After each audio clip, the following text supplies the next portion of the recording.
Hello friends, this is Ilima. Hope you are fine and welcome to our channel Dreamings. तो इससे पहले जो हमने एरिक एरिक्सन के साइकोसोशल थियोरी का बेसिक सी चीज़ें देखी थी, तो आज हम हर एक स्टेज को अच्छे से थोड़ा एलेबरेटली देखेंगे। तो एरिक एरिक्सन कौन थे?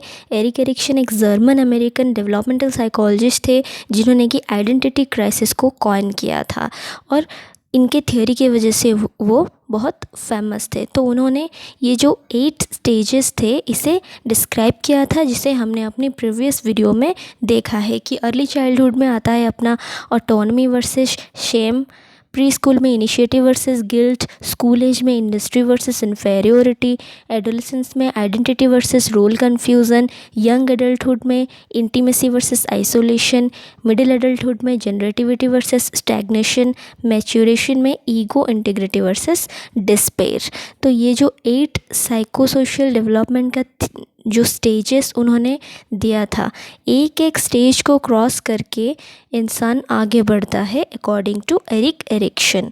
तो इन्फेंसी से स्टार्ट करके जब हम मैच्योरेशन तक जाते हैं, अपनी जो कम्प्लेक्सिटी है वो इंक्रीज़ होता रहता है। सही है। तो इन्फेंसी में हमें ट्रस्ट वर्सेस मिसट्रस्ट आता है, फिर इसी तरह से अपनी जो लाइफ का कम्प्लेक्सिटी है वो इंक्रीज़ करके जाता है अपने मैच्योरेशन तक, जब ओल्डर एडल्ट हम बन जाते हैं। तो देखिए, अब इन्फेंसी में ट्रस्ट वर्सेस मिसट्रस्ट जो क्राइसिस है वो किस तरह से होता है। इन्फेंसी में जब एक बच्चा पैदा होता है, पैदा होने के बाद जब इन्फेंसी में वो एंटर कर जाता है 0 to 2 ईयर्स तक, या फिर हम बोल सकते हैं 1.5 ईयर तक जनरली। तो इसमें क्या होता है, बच्चे को एक सिक्योर एनवायरनमेंट की ज़रूरत होती है, राइट। तो जो सिक्योर एनवायरनमेंट उसे चाहिए होता है वो किससे मिलता है? उसे अपने पेरेंट्स से मिलता है, यानी कि अपने जो प्राइमरी सोशलाइजेशन के पार्ट्स हैं उनसे मिलता है। उससे क्या होता है, उसका जो कॉन्फिडेंस है वो इंक्रीज़ होता है, उसे एक बिल्कुल अच्छा एनवायरनमेंट महसूस होता है जिसमें वो काफ़ी सारे सपोर्ट्स उसे मिल रहे हैं।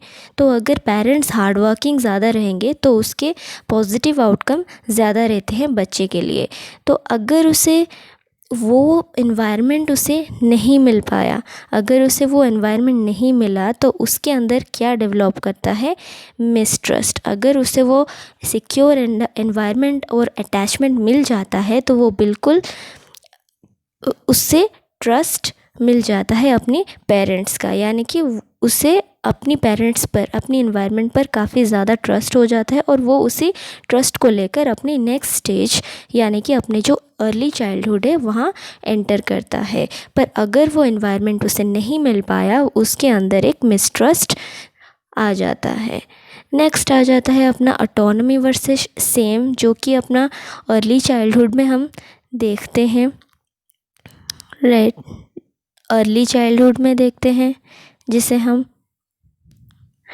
तो अर्ली चाइल्डहुड यानी कि जो 18 मंथ से लेकर के 3 इयर्स तक का होता है, इसमें हम देखते हैं ऑटोनॉमी वर्सेस सेम। तो इसमें क्या होता है, ऑटोनॉमी मतलब क्या कि खुद से एक उनका विल जो है ये काम करने लगता है, अपनी जो इच्छा है वो अपनी इच्छा से कुछ करने के लिए ट्राई करते हैं। अगर वो कर पाते हैं तो उनके अंदर अच्छा फीलिंग आता है, अगर वो नहीं कर पाते तो उन्हें शेम फील होता है, और वो हमेशा से डाउट में रहते हैं कि क्या हम ये कर पाएंगे या नहीं कर पाएंगे।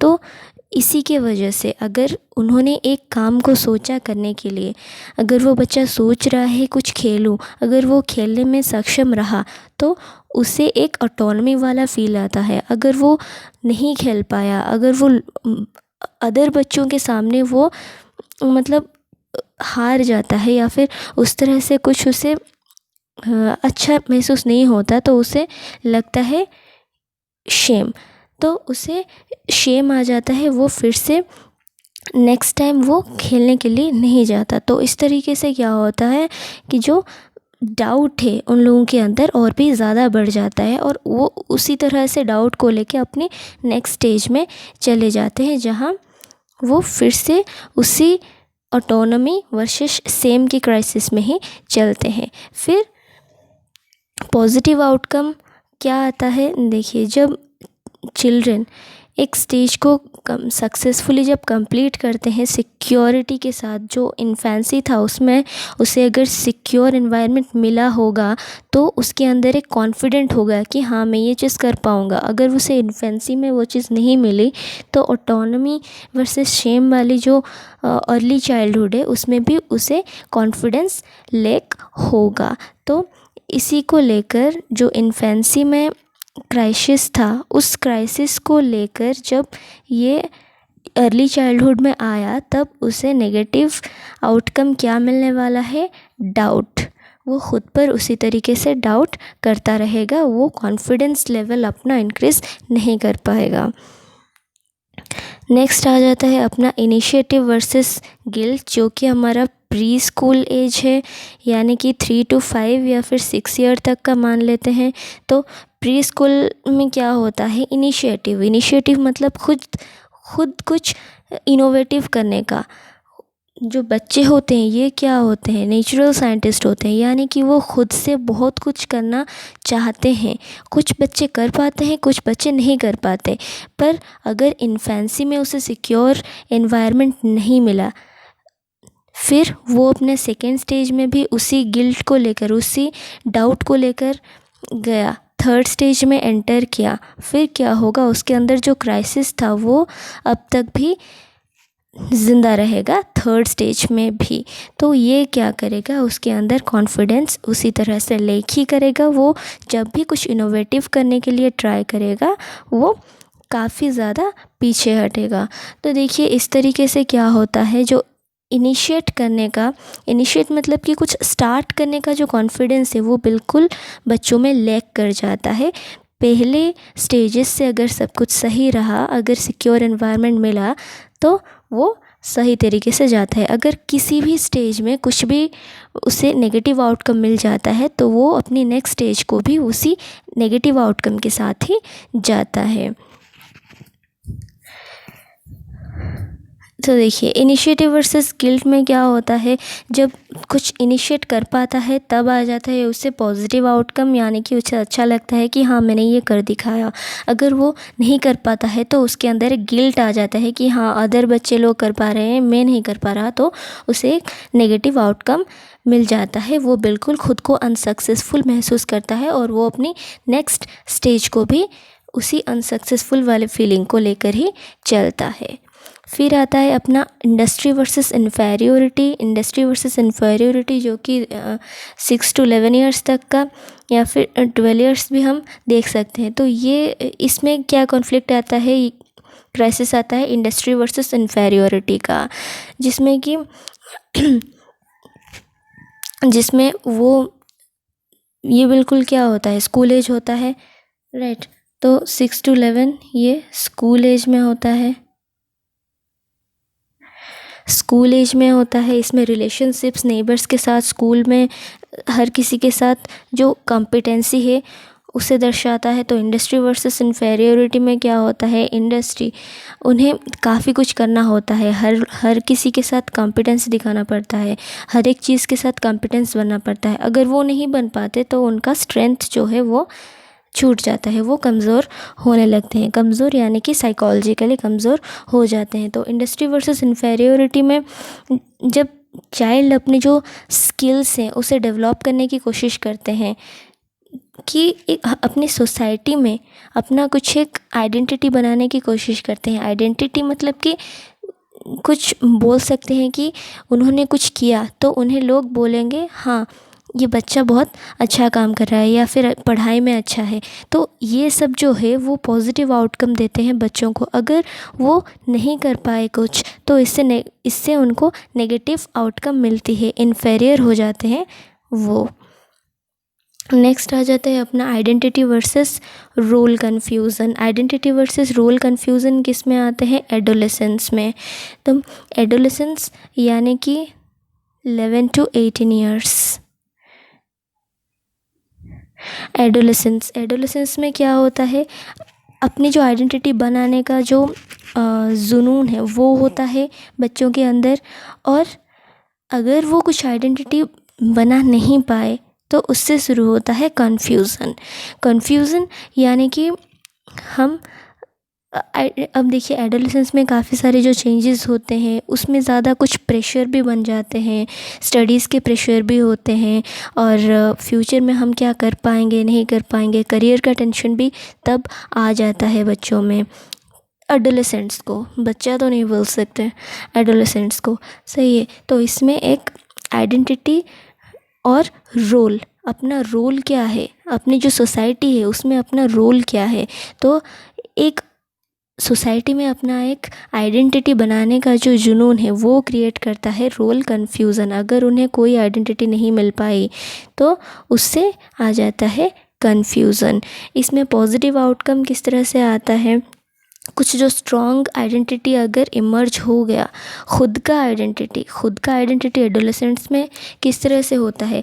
अब देखिए कोई एग्ज़ाम रहा, उसमें अगर किसी ने अच्छे स्कोर्स में पास किए तो उसका एक स्ट्रॉन्ग आइडेंटिटी अपने सोसाइटी में बन जाता है, तो उसे एक पॉजिटिव आउटकम मिल जाता है। अगर नहीं मिल पाया, अगर वो किसी चीज़ में सक्सेस नहीं हो पाया, उसका अगर कोई आइडेंटिटी नहीं बन पाया, तो वो बिल्कुल सिंक कर जाता है कन्फ्यूज़न में और उसे डिसीजन लेने में भी काफ़ी सारे प्रॉब्लम्स होते हैं, जैसे कि वोकेशन हो गया, सेक्सुअल ओरिएंटेशन और अपनी जो लाइफ का रोल है वो बिल्कुल भूल जाता है। फिर आ जाता है इंटीमेसी वर्सेस आइसोलेशन, जो कि यंग एडल्टहुड में होता है, जनरली 18 to 35 ईयर्स तक का होता है। तो इसमें क्या होता है, इंटीमेसी वर्सेस आइसोलेशन। इंटीमेसी मतलब कि यहाँ पे कुछ जो लव रिलेशनशिप्स होते हैं ये डेवलप करना शुरू करते हैं।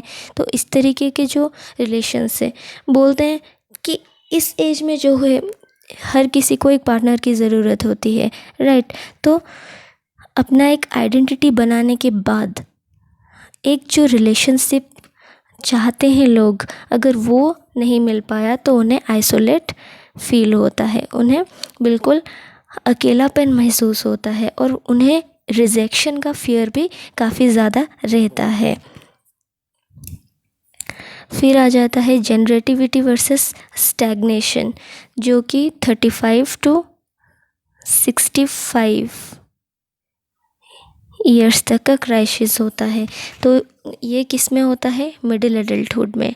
इसका वर्च्यू है केयरिंग, यानी कि इस टाइम पर जनरेटिविटी मतलब कि क्या, अपनी जो, अगर हम अपनी मामा पापा की बात करें तो मामा पापा हमें इतने सालों से बड़ा कर रहे हैं, अगर हम इस एज में उन्हें कोई भी हेल्प ना करें तो उनके अंदर एक स्टैग्नेशन शुरू होता है। उन्हें अगर अपना वर्च्यू पूरा नहीं कर पाए, मतलब कि उन्हें अगर हम केयर नहीं कर रहे, उन्हें अगर उस तरह का कोई एनवायरनमेंट नहीं मिल रहा जहाँ पे उन्हें केयर, रिस्पेक्ट और जो उन्हें जो अटेंशन देना चाहिए था, अगर उन्हें वो नहीं मिल पा रहा, तो वो बिल्कुल वो स्टैग्नेशन वाले फीलिंग और रिजेक्टिविटी उनमें आ जाता है। मतलब कि वो जो अपनी सोसाइटी में वो रिजेक्टेड महसूस करने लगते हैं। फिर नेक्स्ट आ जाता है अपना ईगो इंटीग्रिटी वर्सेस डिस्पेयर, जो कि जनरली 65 प्लस, यानी कि अपना जो लेट एडल्टहुड या फिर जो मैच्योरेशन हम जिसे बोल सकते हैं, राइट। तो इसमें क्या हो जाता है, इसमें वर्च्यू होता है विजडम।